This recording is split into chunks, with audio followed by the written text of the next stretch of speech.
नमस्कार. अक्कलकोटस्थ श्री स्वामी समर्थ महाराजांची आद्य बखर प्रकाशक धार्मिक प्रकाशन संस्था. अभिवाचन अदिती पालिनकर. भाग 5. श्री स्वामी समर्थ. काठेवाड प्रांतात जुनागड संस्थान आहे. जुनागड शहरापासून 2 मैलांवर प्रसिद्ध गिरनार पर्वत फार विस्तीर्ण व उंच आहे. या पर्वतात हजारो सिद्ध महात्मे पुरुषांची स्थानं आहेत आणि तिथे योगी आणि सत्पुरुष हजारो आहेत. हे प्रमुख श्रीमद गुरु दत्तात्रय स्वामींचं उत्तम वसतिस्थान असल्यामुळे ते तेथे सेवार्थ राहतात. नेहमी लक्षावधी लोक दर्शनास येतात. शिवरात्रीचा मेळा भरतो. पर्वतात चोहीकडे वृक्ष वनस्पतींची शोभा, देवस्थाने, स्वच्छ जलमय तीर्थे, कुंडे आणि मनुष्यांची गर्दी अक्षय असते. दत्तगुरु गिरणारी भरोसा भारी, दत्तगुरु गिरणारी भरोसा भारी, दत्तगुरु गिरणारी भरोसा भारी अशी अखंड गर्जना चालत असते. 1795च्या पौषमासी वामनबुवा ब्रह्मनिष्ठ हे द्वारका यात्रेस गेले होते. तेव्हा त्यांचा गिरनार पर्वतात 15 दिवस मुक्काम होता. त्या समयी गोमुख तीर्थ कुंडापलीकडे जवळ सेवादास नावाचे योगी पुरुष राहत होते. ते सांगत होते की जे स्वामी हल्ली अक्कलकोटास सुप्रसिद्ध आहेत ते शके 1975 साली या गिरनार पर्वतात आम्ही पाहिले आहेत. योगमार्गात मला शंका होती. तिचे स्वानुभूतीयुक्त सहज कुठं न झालेलं समाधान या चैतन्य नृसिंह स्वामींनी केलं. त्यांच्या म्हणण्याप्रमाणे समर्थांच्या आमच्या सर्व खुणा मिळतात. श्री समर्थांनी सहज समाधान केलं. ते योगी सेवादास महाराज गिरनार पर्वतात प्रसिद्ध होते. गिरनार पर्वतात असणारे कृष्णागिरी, भारतीबुवा व रामपुरी यांच्या उत्कट शुभेच्छेमुळे श्रीमद दत्तात्रेय महाराजांनी अक्कलकोटास असलेले प्रख्यात आपले नृसिंहभान स्वामीरूपाने दर्शन दिले आहे. हे त्रिवर्ग सत्पुरुष रामेश्वराच्या यात्रेहून येताना शके 1794 अक्कलकोटास उतरले होते.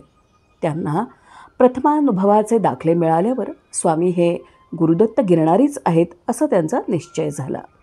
ह्या त्रिवर्गांनी ही गोष्ट वामनबुवास समक्ष सांगितली. द्वारकाधीशाचे मंदिराच्या पहारा असलेले मोठे दरवाजाच्या डाव्या बाजूला रिकाम्या मोकळ्या जागेत एक मराठी तरुण साधू राहत होता. तो वेड्यासारखा वागत होता. गरीब सात्विक होता. तो सांगत होता की मी पंढरपूरच्या जवळचा राहणार आहे. मी मंगळवेढ्याला या विख्यात स्वामींची सेवा थोडी केली आहे. त्यांनी मला असा हुकूम केला की तू द्वारका यात्रा कर. दरवाजात राहून तांब्याच्या पैशाच्या आकाराच्या खापरखुंट्या करत बैस, म्हणजे तुला विठुबा भेटेल. त्याप्रमाणे मी येथे खापराचे पैसे करत बसलो आहे. 2 वेळा श्री विठ्ठलाचे दर्शन मला इथे झालं आहे. धन्य धन्य. माझा तर विठुबा प्रत्यक्ष स्वामी महाराज आहेत. हे वृत्त शके 1796च्या चैत्र शुद्धात या साधूनं सांगितलं. नारायण सरोवर गावात श्रीकृष्ण त्रिविक्रमाचे मंदिरात एक ब्रह्मचारी संस्थानी राहत होते. ते पण सांगत होते की सांप्रत अक्कलकोटस्थ स्वामींचे आम्हास दर्शन झाले आहे. त्या दिगंबर दर्शनाने माझ्या उजव्या हातावरील कोड गेले आणि मनाला स्थिरता प्राप्त झाली. त्या अवतारी पुरुषाच्या कृपा कटाक्षानेच या स्थानात मी महंत झालो आहे असे बोलून स्वतःच्या पूजेत असलेली स्वामी महाराजांची तसबीर दाखवली. हे वृत्त शके 1796 वैशाख वैद्य 6 वामनबुवा ब्रह्मनिष्ठ यांना नारायण सरोवरास असताना सांगितलं. एक अलवणी ब्रह्मचारी बुवा बडोद्यास फार दिवस राहत होते. त्यांनी 4 धामे यात्रा केली होती. हे ज्यावेळी जगन्नाथ होते त्यावेळी अलवणी महाराजांची प्रकृती फार बिघडली होती. 1-2 मनुष्य बरोबर होती, पण त्या मनुष्यास अंगात ताप असल्यामुळे शिधा सरंजाम आणावयाचे सामर्थ्य त्यांच्यामध्ये नव्हते. परमेश्वर सर्वांस साह्यकरी आहे, कुणाचंही अडू देत नाही या नियमान्वये अलवणी बुवांचे हृदगत जाणून कोणी तेजपुंज श्री वृद्ध नृसिंह तीर्थ नावाचा यतिवेशधारी पुरुष अलवणी बुवा सत्पुरुषाच्या बिऱ्हाडावरती येऊन कमरेवर हात ठेवून सन्मुख उभे राहिले. या अवधूत नृसिंह मूर्तीचे दर्शन होताच अलवणी बुवा खडखडून उठले आणि परमहंस अवधूतास साष्टांग नमस्कार करून हात जोडून उभे राहिले. मुखाने संस्कृत भाषेत स्तुती करून म्हणाले, आपण साक्षात अवतारी पुरुष अंतरसाक्षी आहात. अनायसे दीनानाथांनी दर्शन दिले आहे. आज महद्भाग्य सुदीन उदयास आलाय. हे भगवन, आपला वास दक्षिण देशात कोणत्या स्थानी आहे? हे वाक्य श्रवण करून महाराज नृसिंहस्वामी बोलले, सर्व स्थाने आमचीच आहेत. त्यात विशेष करून मातापूर, गिरणारी पर्वत, कोल्हापूर, गाणगापूर आदी करून स्थाने आहेत. त्या गाणगापुराजवळ फिरत फिरत संचार करू. असे वचन बोलत बोलत दिसेनासे गुप्त झाले. अलवाणी बुवांनी हा त्यांना मोठा चमत्कार वाटला. ते विस्मित झाले आणि पाहतात तो पक्वानांनी पूर्ण भरलेली पात्र सिद्ध आहेत. मग शिष्यांसहित त्यांनी ते प्रसादानं प्रेमपूर्वक भक्षण केलं. परमानंद झाला आणि त्यांची प्रकृती तात्काळ सुधारली. त्यावेळेला संन्यासी, गोसावी, खाकी, बैरागी वगैरे कित्येक लोक शोध करत तिथे आले आणि ब्रह्मचारी अलवणी बुवास विचारू लागले की हमारे गुरु महंत दत्तावधूत नृसिंहतीर्थ कहाँ है? अलवणी बुवांनी इत्थंभूत वर्तमान सांगितल्यावर ते सर्व आक्रोश करू लागले. हरिहर दत्तगुरु पामर सेवकों का त्याग करके गुप्त हो गए हैं, चले गए. हमारे निकृष्ट प्रारब्ध को धिक्कार है, धिक्कार है, धिक्कार है असं म्हणत गेले. नंतर ब्रह्मचारी बुवा यात्रा करत बडोद्यास येऊन राहिले. मी बडोद्याला असताना या मीठ न खाणाऱ्या बुवांकडे प्रथम दर्शनास गेलो. मला पाहून जगन्नाथ के महंत दत्तावधूत दक्षिण का परमार्थ अक्कलकोट में बैठे हैं, वृद्ध नृसिंह तीर्थ स्वामी असे त्यांचं हे अंतरसाक्ष वाक्य ऐकून नमन करून नम्रपणे विचारल्यावर मला अलवणी महाराजांनी राम तलावावरच्या राम मंदिरात देवीदास वगैरे मंडळींसमक्ष ही गोष्ट सांगितली असे वामनबुवा ब्रह्मनिष्ठ म्हणतात. हे अलवणी महाराज मोठे विरक्त, निस्पृही, ज्ञानी, मनातलं जाणणारे सत्पुरुष होते. तसेच विद्वान आणि तपस्वी होते.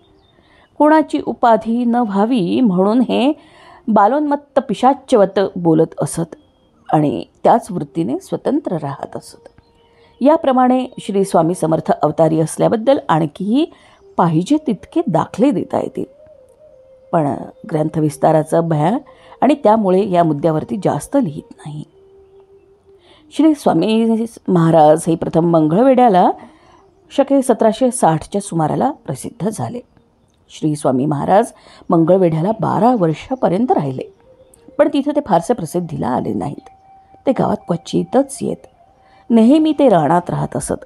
गावात आले म्हणजे गलिच्छ ठिकाणी बसून कोणी काही दिलं तर खाऊन पुन्हा जंगलात जात. पटवर्धनांचं कुरण मंगळवेढ्यास आहे. त्यात महाराज बहुत करून राहत असत. महिन्यातून एखाद्या वेळेस स्वारी गावात येई. असं रानात असताना ते उदरनिर्वाह कसा करतात हे त्यांचं त्यांनाच माहीत होतं. गावातील लोक हा कोणी वेडाबुवा आहे असं पहिल्यांदा मानत असत, पण पुढे महाराजांचे अद्भुत चमत्कार पाहून महाराजांच्या ठिकाणी त्यांची श्रद्धा बसली. मंगळवेढ्याला महाराज दिगंबरबुवा या नावाने प्रसिद्ध आहेत. याच वेळेस मंगळवेढ्यास बाळकृष्णबुवा म्हणून साधू प्रसिद्धीला आले. त्यांनी अनेक चमत्कार केल्याचं समजतं.